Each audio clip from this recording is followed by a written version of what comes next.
Picture this. The year is 2026. A massive crisis in the Middle East has just slammed the Strait of Hormuz completely shut. Global energy markets are in an absolute unprecedented meltdown. Imagine watching the tickers flash red, right? Oil prices scream past $100 a barrel in a single breath. Every major economy on Earth is scrambling. So what actually happens when the world's energy meridians are just blocked? Well, in this very real scenario, Tokyo's stock market goes into freefall. Over in Seoul, investors are literally watching their portfolios evaporate overnight. The West is in a state of sheer panic, utterly convinced that the entire global industrial machine is about to grind to a rusted, catastrophic halt. Basically, the whole world is frantically searching for a lifeline. But the reaction in China, it's completely different. It's almost eerie. On one side of the globe, you have this absolute panic, crashing markets, astronomical oil prices, but inside China, their A shares are stable as a rock. The Shanghai Composite is actually turning green, while the rest of the world is drowning in a historic storm. China is already sitting on its own high-tech Noah's Ark, just smiling calmly at the horizon. How on earth is this possible? Well, that brings us to our mission for this explainer. We are going to decode exactly how China engineered mathematical immunity to economic warfare. We're going to uncover the hidden subterranean technology and the brilliant economic cheat codes that make them practically immune to a global maritime blockade. Just look at this headline for a moment from South China Morning Post. This is the news behind today's video. China's replacing Middle East oil with Xinjiang coal. What does it mean for the world? With the war in Iran choking global oil supplies, China is tapping its 390 billion tons of coal reserves to build its own energy source. With that said, let's go straight to the intro.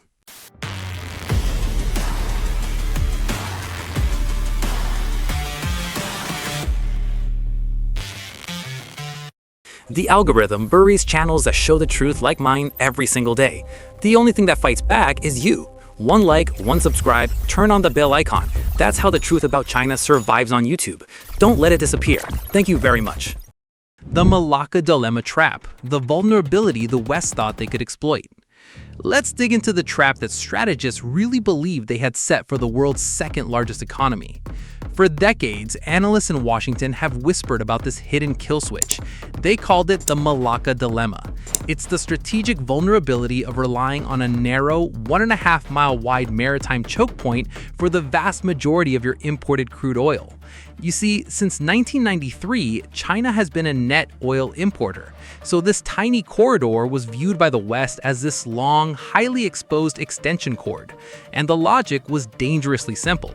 Snip the cord in a conflict and the Chinese economy collapses. And the reason they believe this would absolutely work comes down to one staggering number: 80%. Imagine that for a second. Roughly 80% of an entire superpower's imported crude has to thread the needle through the Malacca Strait. I mean, that is an enormous, glaring vulnerability. It's exactly why the West treated this maritime choke point as the ultimate trump card. But what they entirely missed was that while everyone was busy staring at the oceans, China was quietly looking at the ground beneath its feet. The subterranean energy fortress. Technological alchemy in the bedrock. China decided that if they couldn't trust the oceans, well, they would just build a generator directly into their bedrock. They mastered this fascinating process called coal to liquids, or CTL. I know, it sounds a bit like science fiction, but it is high-tech black magic chemistry. Why black magic? Because turning solid, stubborn rock into liquid fuel completely defies conventional economic logic for almost anyone else. They pulverize the rock into micro-fine dust, pressure cook it at extreme temperatures, and transform it into crystal clear, high-grade diesel and jet fuel. Deep in the Ordos Desert, these massive silver reactors are doing exactly this right now. And they use indigenously developed iron-based catalysts, meaning they own all the microscopic intellectual property. This fortress can never be unplugged or sanctioned by foreign powers. The scale of this operation is just jaw-dropping. Based on the 2026 data notes, China's CTL industry alone consumes 380 million metric tons annually. To put that in perspective, if China's coal chemical industry were its own separate country, it would be the world's third largest coal consumer. trailing only India and the rest of China itself. Think about that. It consumes more coal just for chemicals than the entire United States uses in a whole year. It's an industrial undertaking of titanic proportions. And to feed this gargantuan machine, they rely on a colossal reserve, 390 billion tons in the Xinjiang region alone. It's honestly hard to even wrap your head around the number that big. It represents a full century of absolute energy independence. By weight, they're sitting on more energy gold than the oil riches of the entire Persian Gulf. And the best part for them? It's entirely secured within their own borders, far, far away from the reach of any foreign navy. Unlocking the economic cheat code, the mathematical deterrent against global inflation. So how does this technological marvel actually translate into geopolitical power?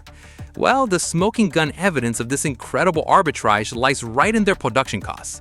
According to the source notes, when producing essential chemicals like olefins, which are absolutely critical for everything from plastics to polyester, using domestic coal from Inner Mongolia at $42 a ton results in a final cost of about $640 per ton.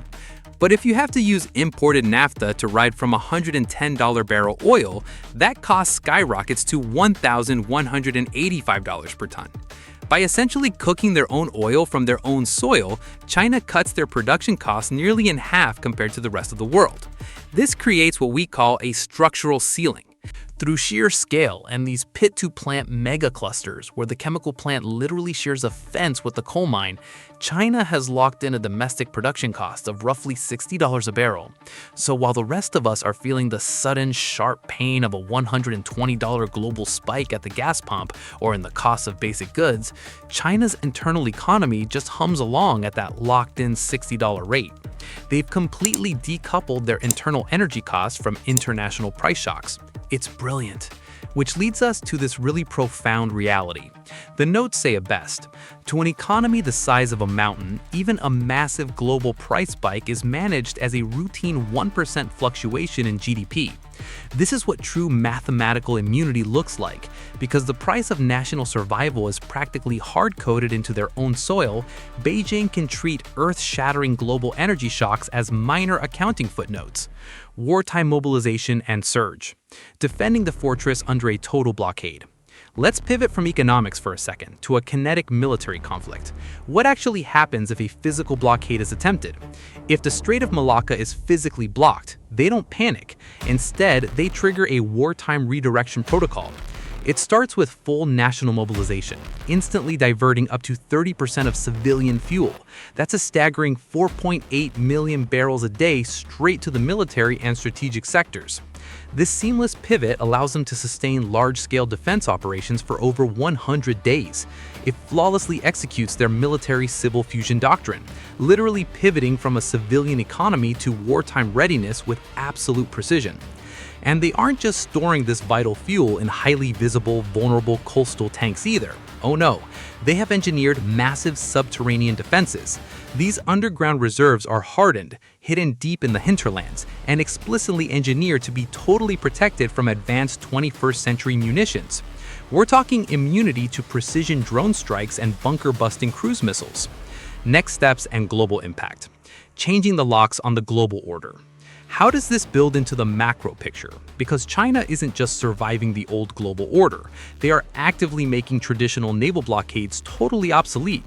The source material outlines 4 actionable next steps reshaping the globe right now.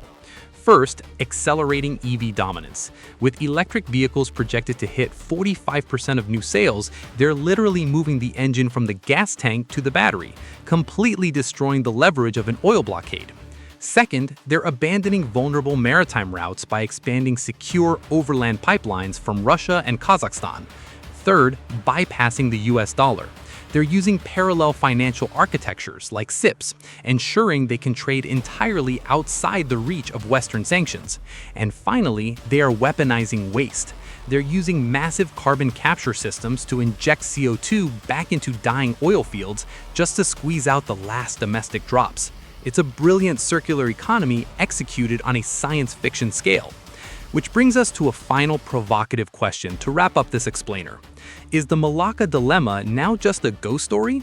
We've seen today how a vulnerability that defined decades of geopolitical strategy has been systematically dismantled.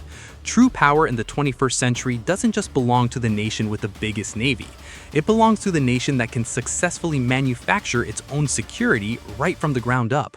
So what do you think about this energy fortress? Is this the ultimate geopolitical cheat code? Let me know. Keep learning, stay focused, and I will see you in our next explainer. Goodbye.